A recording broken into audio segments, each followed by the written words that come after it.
from a humanistic standpoint, just by giving doesn't bring you happiness, right? No, From no. a humanistic standpoint, getting brings happiness more Yeah. than giving, Yeah. right?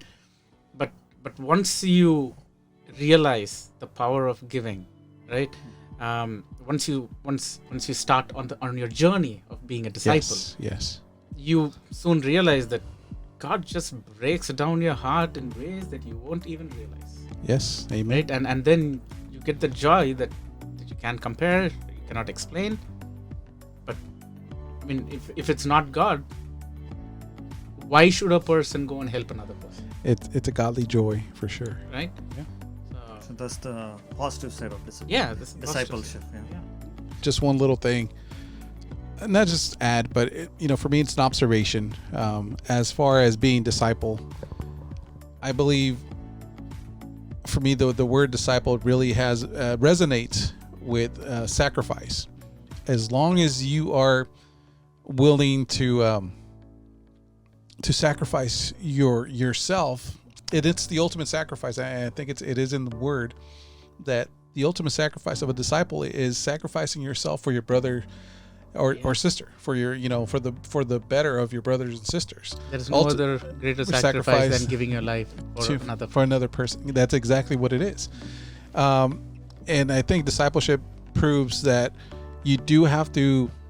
It humbles you.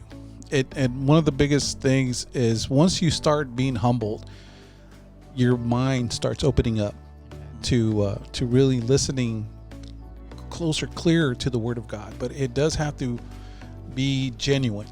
It does have to be with a pure heart. It has to be because I'll be honest, at some point I wasn't with an open heart. I wasn't, I was one of those that said, why, this is just, why is everybody, I was more selfish than anything else. And I think discipleship, it erases and eliminates a lot of the selfishness. We all have different callings in our life.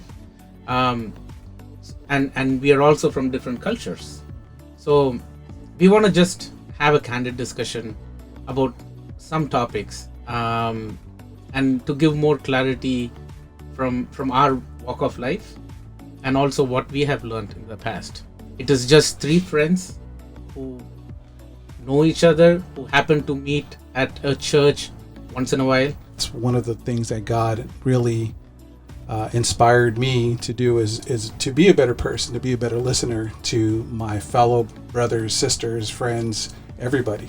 That's my purpose here. Not only just like bookish knowledge, but practical knowledge of how to live like Christ, and then follow His principles and emulate that, and then also influence people to look at Him seriously, and then try to learn as much as possible from Him.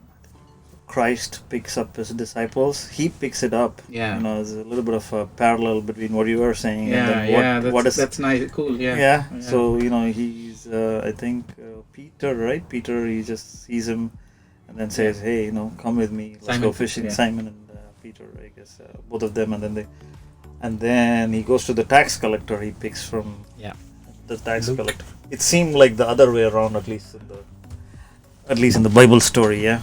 So I want to emphasize that we are not pastors, we are not preachers, we are not Bible scholars, but we are just regular folks who want to talk about some of the doctrines, some of the teachings that the Bible has, and at the same time, we want to help others at least start on the journey to get more clarity on the questions that they might have.